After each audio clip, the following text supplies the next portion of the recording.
welcoming Dr. Sam Lanzafar.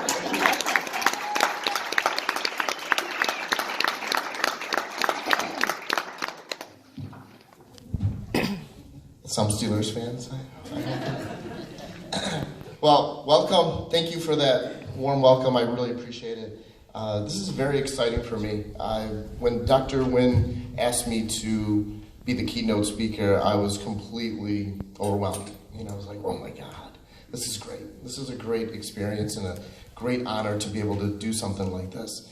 Back in October, I was a poster presenter, and it was just an honor to be here for that as well. Just to be able to give back and know what it's like to sit in those seats. I remember being in residency 1 and just looking around going, oh my God, I don't know if I can pull this off. Yes, I can. No, I can't. Yes, I can. Just this constant debate that was going on in my head. And I was telling some other people earlier how it was so cool to see the students that I was in class with, just seeing their name every time when a new course would start and doing discussion boards, and then actually meeting them face to face at these residencies was such a cool thing. And we bonded, we got to know each other. Sometimes we went out to lunch depending on the opportunity, and we networked, and we got a chance to really know who each other were. And the networking opportunity was unbelievable as well. In fact, one of the colleges that Dr. Wynn was talking to you about that I'm associated with, Rocky Mountain College Art and Design, that came about because of somebody I met here. Who would have ever thought that an opportunity could arise from something like that? And, at that time, the lady that I had met, she was a doctoral candidate. We were both in residency 1. She wasn't associated with education at that time, but her life kind of changed into going towards the education route. I think she got her doctorate a year before I got mine. And out of the blue, she contacted me and she's like, don't you teach accounting or something like that? And I'm like, yeah. And she's like, well, I'm now working for Rocky Mountain College, and I was wondering if you would be interested in maybe writing an accounting course for us. And I'm like, yeah. And I go, what's going on there? She's like, we have this horrible retention. All these art students don't like math and accounting, and they like to drop out. I'm like, I've heard that before. And I go, well, I would love to do it under one condition. And she's like, what's that? She's like, I want to do it my way. And she's like, what's your way?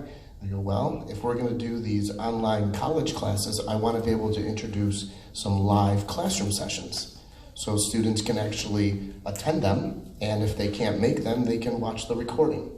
And she's like, oh, that's kind of different. I'm like, yeah, and I think it'll work. So basically the idea, which is also my dissertation, is to try to get the online students to kind of have a little ground experience in their online education. So in other words, you know how you guys are when you're taking a class, you get the module. This is what you got to do. Here's your assignment. Good luck, right? Have fun. And, at our level, I think it's probably a little bit more doable to do something like that. But at an undergrad or even associate's level, telling an accounting student who's never taken an accounting class to learn debits and credits on their own, good luck, right? So the idea behind this was to kind of create an environment where, yes, the students still do the stuff online, but at the same time, they now have an opportunity to join a live session once a week. So if you're a really good student, you may not need to do something like that, and that's cool. So it's not like it's a mandatory thing, because we know online is supposed to be flexible.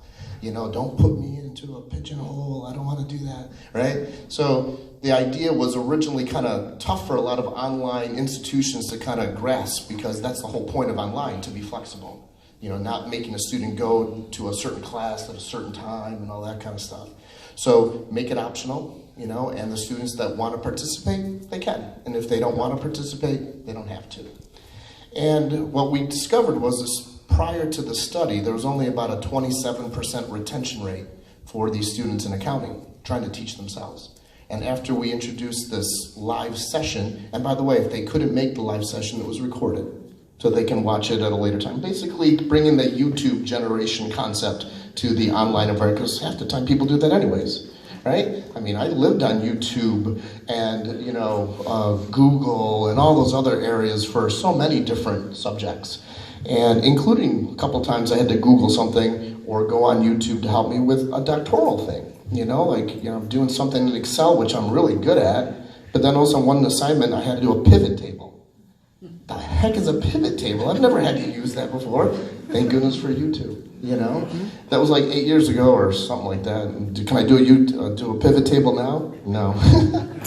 But I could then. I could figure it out for the assignment. You have to kind of deal with it as it comes along. Get older, you kind of forget some stuff, But the idea behind the live chats was really cool. And what we discovered is that once the students participated in those live chats, we saw like a 73% retention as opposed to 27%. So, it was a really cool study. We had no idea how it was going to really turn out. I had an inkling, but not for sure. And I implemented that at Rocky Mountain, and we're seeing like out of 20 students that attend the class, maybe 18 or 19 are finishing. So it's working. So it's cool to be able to take a study and actually put it into real application and have it be effective. So, to me, what you're doing is so important. And there's so many different arenas that you're in, so many different ideas that are floating in your head. And believe me, those ideas are going to change along the way. You're going to have certain ideas, I think I want to do this. And then all of a sudden you start presenting it, you start talking to other people like, that might not be such a good paper or a good topic. How about this? Or how about that? And I think through this experience, you really grow so much. My favorite part of the entire Argosy experience was the residencies. This was it. This was like such a cool thing. Meeting people, going to the different sessions, meeting the teachers, the professors. It's just amazing. But I gotta tell you, my favorite thing and the thing that meant the most to me was the R&Rs. Have you guys heard of those yet? Anybody in here? Okay, you might at some point, if you start struggling with some of your dissertation, that paper that you're writing, even maybe thinking of a topic. Well, I remember my first module of the dissertation process. I was ready to go, I thought I was ready to go, and then I started, and then I just started spinning my wheels. And it was like, just hitting a wall. I'm like, oh my God, I'm never gonna be able to figure this out. All of a sudden, I just lost my way in terms of what I wanted to do. Because I thought I had it, but all of a sudden it was like, it's not working. So in the email or in the announcement section through my classroom, there was this thing called an R&R. And it said, anybody wants to kind of rejuvenate. I can't remember the exact language that was used, but it was something like, if you need some help, extra help with your dissertation, come to this R&R. And I think later today, some of those students will actually be here as well. So we'll have Residency 1 students here, Residency 2, and R&R students. Well, I'm telling you, that R&R completely changed my life, right? And I have to say, Dr. Wynn had such an impact on my life that I call her my academic angel. Oh. It's true. It's so true, because she put me on a path, because she gave me this one-on-one attention and literally sat down with me and as if she was like part of me, and she cared so much. I just was like, oh my God. I really felt like academically loved. You know what I mean? I was like, oh my God, this is unbelievable. And she literally sat down with me and worked through my paper, my first chapter, and helped me kind of like get on the right path. And it was the best weekend I've ever had in my life in terms of knowing exactly what I was supposed to do. And I have to thank Dr. Wynn for that, so let's get If it wasn't for her, I wouldn't be here right now. I'd probably still spinning my wheels, But that was a kind of a crazy experience traveling, by the way, that weekend, but it was so worth it. One day, if you want to sit down and take a half hour and hear what happened to me that weekend, be insane. Anyways, so the journey, how I got here is kind of interesting, other than the R&R, that part that really helped me to do the dissertation properly. But, passion goes a long way. And once you find your topic and you're passionate about it, you're halfway home. That really is the key. Because if you're like, oh, I think I'll write about this, it's just not going to work for you. You have to have that passion. You have to find something you really, really can buy into. And for me, being a teacher, I've always had that inkling of wanting to help and wanting to make a difference. And that's why my study, even though I got my DBA, you know, it was still kind of like partially education-oriented and partially business-oriented. So, you know, I wanted to do something in education. They kept saying, well, this is a DBA. You're not in education. So I had to kind of make sure that it had a DBA flavor, so I had to focus on retention. Ding, key word. You know, now it's kind of business related, because schools are very into retention, because if you can't retain students, guess what? Yeah, exactly. So, you know, your class sizes go down, you know, enrollment's decreasing, next thing you know, the school's in trouble. Numbers are the name of the game. So we got to find a way to keep students, we got to find a way to retain them, we got to find a way to engage them and have them really into what they're learning. And it has to do with the teacher as well. So if the teacher can somehow engage those students in a different manner, add a little extra, I think sometimes that can go a long way. I'm going to go back years and years ago. My first experience as a college student, I got yelled at for asking a question. First day of college, I was taking an accounting class, and I'd never taken accounting in high school, so I had no idea what accounting was. Not a clue, you know? I knew it was something related to business, so I figured, let me try this. So the teacher, first day, crusty old guy, you know, just, that's how he talked. He had a cigar in his hand, was unlit, and he was the department head, so it's like you can't even complain, because it's the first person you gotta go to. So first day, he's opening the textbook and says, everybody turn to page 3. That's the way he talked. And so we're all looking, he's like, this is an income statement, and in an income statement you have revenues and expenses, blah, blah, blah, blah, right? So I sat in the front row. I always sat in the front row, I don't know why, I just did. And so I raised my hand, because I was really excited, but I was really interested to know. I go, in that income statement, I see the word expenses followed by a colon, and then underneath it's indented telephone expense, rent expense, utilities expense, insurance expense, depreciation expense. So I'm like, do you have to write the word expense after each expense account if the heading is called expenses? This is what he does. Of course that's what you do. Like, I'm like, oh my God. I just got yelled at for asking a question in college. I was blown away. And if there wasn't a puddle underneath me after getting yelled at, someone go, oh, right? Not one person or I, the rest of the semester, ever asked a question. Nobody wanted to feel this small like I did the first day. So I had no intentions of ever being a teacher. But at that moment, it was like, oh my God, I'll probably never be as smart as this guy. But if I ever get a chance to do what he does, I'm gonna make sure that I respect students and give them the opportunity. If they don't know, please ask. And that kind of led me in this path that I didn't even know I was on. It was kind of interesting. So about a year later, I was forced to go to an education club meeting that I had no desire. All I wanted to do was play Donkey Kong and Ms. Pac-Man and Pac-Man. That were the big games then, just to kind of give you an idea.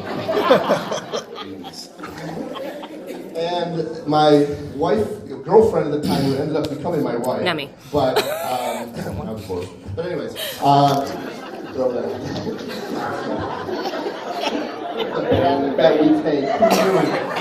Anyways. She convinced me to go to a meeting with her, and I'm like, I just want to play games, you know, I'm not interested. She's like, I don't want to go home. I'm like, all right, so I went.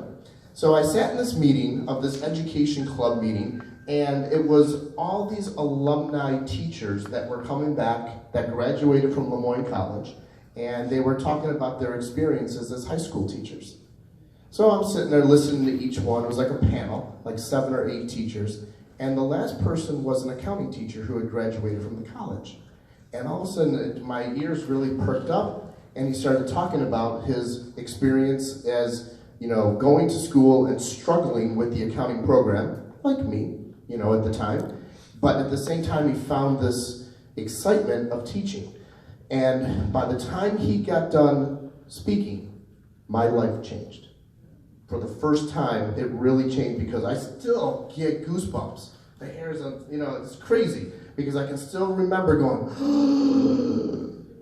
I know what I'm supposed to do in my life. It's not supposed to be an accountant, not supposed to be a computer science major like I started. Oh my God, I'm supposed to be a teacher.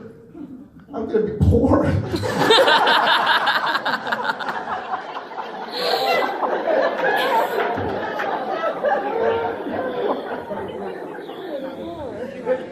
It's true. I teach at 4 schools. But, truthfully, I am poor. But, thank you for, letting me come here. Anyways, but that changed my life that day. That day, I knew I wanted to be a teacher. I had never had any inkling up until that point. It was like, so that experience, when I've been asked to run clubs, as a teacher through the years of being an educator, I always jumped at it because I knew how important it is, how it altered my life. And as a teacher, I put everything into my classes. My students know when they come into my class that, they're getting me 100%. And what's interesting, not every student succeeds in my class, even though I try as hard as I can to make sure that happens. But I've never had a student who failed my class come up to me and say, it's your fault. They always come up to me and say, I'm sorry, it wasn't you. And that always meant so much to me. It's like, oh my God, these students are apologizing to me for failing. So, to me, they know my passion, they know my excitement, they know I will go out of my way to make sure that they succeed. And if they don't succeed, it's on them, and they know that. I don't say that to them, they say that to me. So, it's amazing how passion can take you from all different levels to changing your life, to having people change your life, experiencing their passion, wanting to help people. And all I can say is to have the opportunity to give back in a situation like this is nothing. I love to do this. I can do this all the time to help people. And to have people come up and ask questions and see how nervous some of you are and wondering, can I do this? Yeah, you can. I know it's an old cliche. If I can do it, you can do it, but it's true. All right? It's true. And if you want it, you go get it. Don't let anybody stop you. Okay? Thank you.